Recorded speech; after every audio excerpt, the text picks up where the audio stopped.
This is Artist Reignited. Just wanted to do an update video on the current situation with the aquarium setups that I've got. I haven't posted up a official video for quite a while because I've actually been on holidays, big road trip and that. I did put up a couple of shorts of where I went on my road trip, but unfortunately I didn't make a video. There was quite a lot of nature in that, which I was seeing with hiking and sort of sightseeing events and that. But anyway, I didn't really get a chance to do a full video. I put the shorts up on that, and then pretty much I finally decided to make a cup of coffee and get some energy back after coming back from my holiday and waffle on again about aquariums. Nature's pretty much everything to me. It's aquariums, ponds, even just adventuring out in the wilderness, looking for aquascape supplies, or even just experiencing nature away from all the urban sprawl. It's just very nice. But I just wanted to talk about this goldfish tank here, which I've had running for well over a year now. And I did have a couple of black moors in here and another fantail, but I've relocated them outside to a pond, to their new home, and I've just left Cozzy in here. This is my personal favourite fish I have. I call him Cozzy, or Cosimodo, and this is miniature Cozzy. He's sort of more of a natural coloured Ryokan, whereas Cozzy is sort of the more orange, common Ryokan, I guess. So these two Ryakans are going to live in here for a bit until the usual thing will happen. They're going to grow too big, and I'm going to have to, as I've mentioned in my other videos, get a larger tank. Ideally, I'd like to get a tank that would fit the exact size of this stand, and then I'll move the canister filter underneath here and relocate some of these terrariums. We've got quite a lot of terrariums in here that I've built. Some actually failed, so I've torn those down, but I will build some more.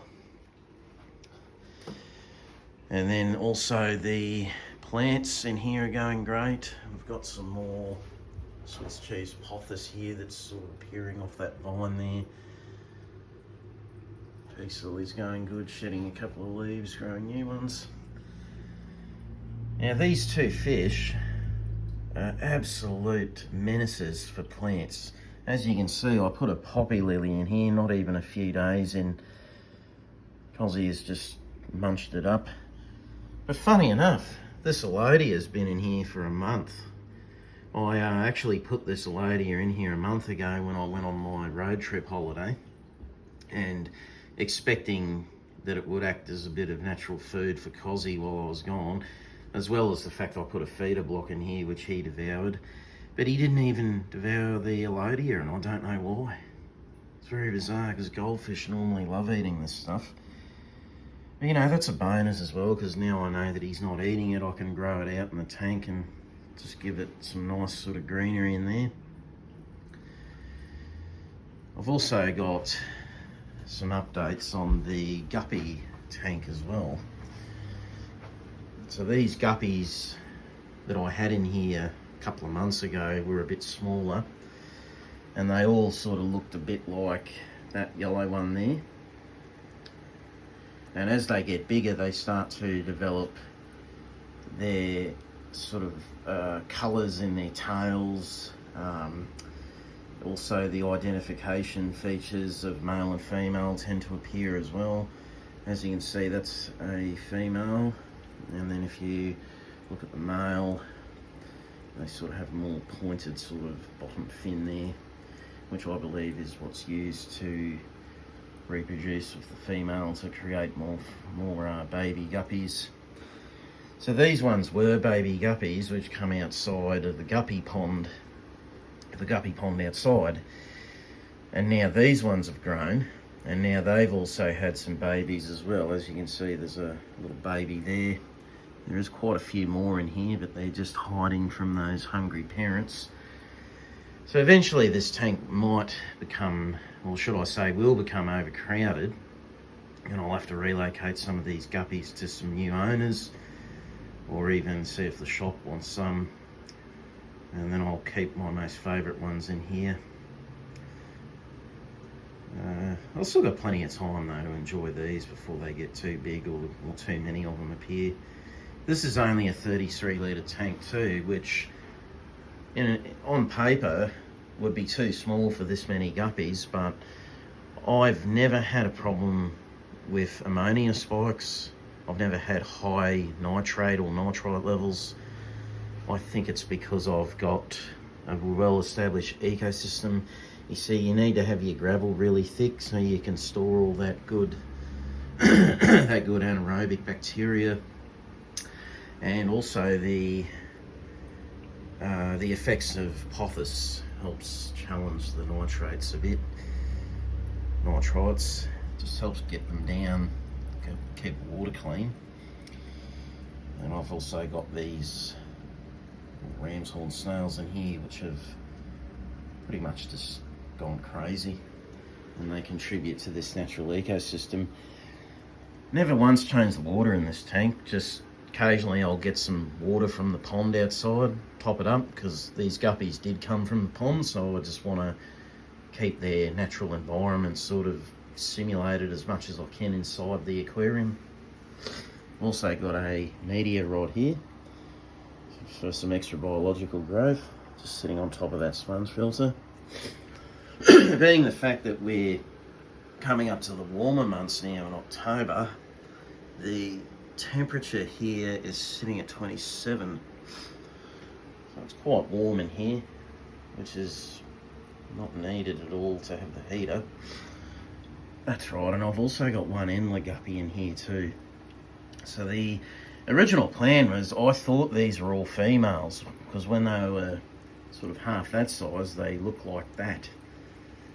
And then I was planning to breed with this Endler to create hybrid Endlers, but now that I've got these sort of reddish males in here, I might relocate them back outside in the pond, leave the two females with the Endler so I can make my hybrids. But now we've also got babies here, so I'm going to have to wait till they get a little bit larger so I can relocate them outside too. Or the other option is I'll get one or two females from here and then get the Endler and put them outside in a pond or in another aquarium so they can breed. Because as you can see, one of those males is sort of picking on the Endler, and I just do not want to lose him. I've only got one Endler at the moment. I thought about buying some more Endlers, but I might just go with what I got and just see if I can make some nice hybrid Endlers. And yeah, the pothos roots were actually thicker than that, and I've recently given them a little bit of a trim. And we've also got the banana lilies, which seem to be just staying down there at the moment. They haven't reached the surface. Duckweed as well is also, some people think it's a problem, it's a menace. It can be if you're using protein skimmers or skim filters, because it blocks up quickly. But in a tank like this with a really low airflow and some nice sort of calming water, it works great, and it keeps the water very clean. The paludarium here, I was having some progress, but I need to clean up this duckweed. There is one cherry shrimp still in here, and a couple of those ember tetras are still in here. They just sort of like to hide around the back there near the sponge filter. Not sure of the temperature in this tank, but it definitely looks humid, because you can see the moisture build up on the glass there. Sort of terrarium nature, paludarium type nature when it's sealed. And then over here we've got the beta tank with the male beta on his own. And we've got some Brazilian microsword starting to carpet more there. This tank's filthy, I do have to give it a clean. I was becoming more reliable on the snails cleaning it, reliant on the snails cleaning it. Yeah, I just couldn't get around to it. I've been on been on a road trip. And then we got the Java moss bonsai tree here, which has got really thick. The trick to making these is to just get a piece of spiderwood from your local pet shop, or any wood that doesn't leach out too many tannins, and then you pretty much just wrap the moss around it, and then as it grows you trim it and you wrap it around, like sort of wind it around like that, and then it just gets thicker and thicker, and eventually it becomes sort of a thick tussock of moss that's stuck on the stick, and it sort of emulates a bit of a bonsai tree. Java fern too, that was just a new one that started growing and I just glued it to the rock. Same with here. These Java ferns come from the pond outside. Baby beeters in here, still going. That's a sponge filter I've just hidden with these miniature terracotta pots. So I've kind of created like a sort of a natural pond aquarium look here. This tank here, the bookshelf tank, which originally had different species of tetras, now just has 4 neon tetras in here. I'm not having any luck with them breeding and they keep dying off. The TDS is quite high in this tank, total dissolved solids, but we've got 0 ammonia and nitrate. I do top this off, I don't change the water. There was way too many fish in here, so now I've just reduced the amount of fish to sort of let it settle and let all the water perimeters settle. I wanted this moss to sort of stay more of a carpet, but it just keeps growing up and I keep trimming it. And the sump system here plays a big role in this setup by making it very low maintenance. So I'm not sure how I'm going to re-aquascape this tank. I thought about maybe turning it into just like a non-planted tank with a basic rock aquascape and a bit of driftwood. And then maybe just putting some other species of nanofish in here, and then put more plants in the end of the sump here. But for now, it's just sitting there with me pondering of ideas of what to do, and that's kind of what you do in this hobby. Sometimes you come to a spot where you can't decide what avenue or what idea to take. That's the fun in it. And then you'll come up with something at the last minute that is absolutely brilliant and it works and you stick with it. And mistakes are a common thing. That's how you learn and improve, like anything else, especially with this hobby. I've built tanks and ponds that have had the best water conditions, and I've still had fish just decide to go. That is just part of it. That's the gamble you take, and that's what you accept when you do this hobby. And it's really calming when you can see something like this, a 33 litre tank, which to some people is overstocked. But when it's settled like that, your water perimeters are perfect, and you're just doing top-ups and not full water changes. Can't argue with that. Should be pretty happy with that. And yes, it's not the most appealing aquascape, but it's got a very sort of natural takeover look with the pothos and just the way the aquatic plants sort of blend in. I'm hoping Melicenaria sprouts a bit more as it gets bigger. We've got some Brazilian microsaur just in the back there behind it, which hopefully will carpet. I found that this Brazilian microsaur does not carpet well in this size gravel.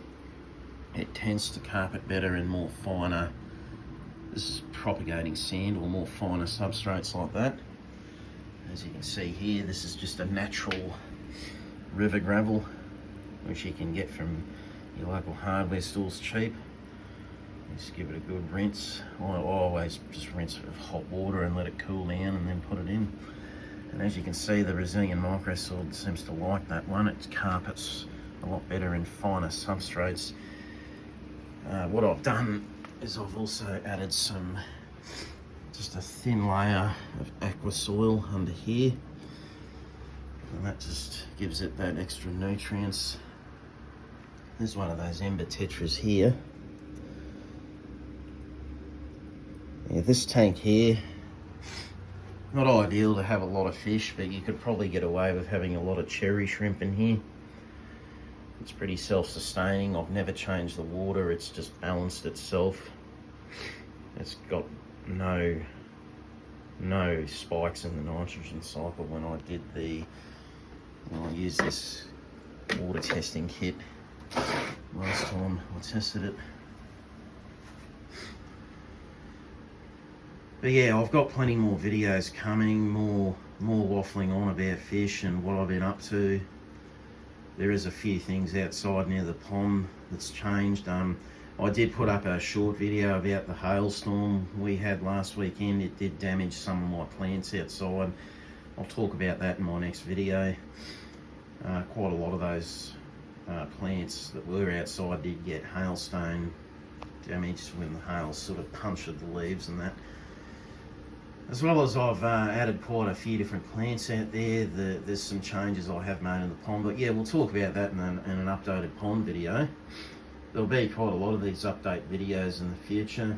I really appreciate you watching and hearing me out about what I'm doing here. I just love sharing my hobby here, and I just want people to hear about it, you know, and you know, we're a community, we can share different ideas and waffle on about nature. That's the best part about it. Anyway, this is Artistry Ignited. Thank you for watching the update video. Tune in again soon.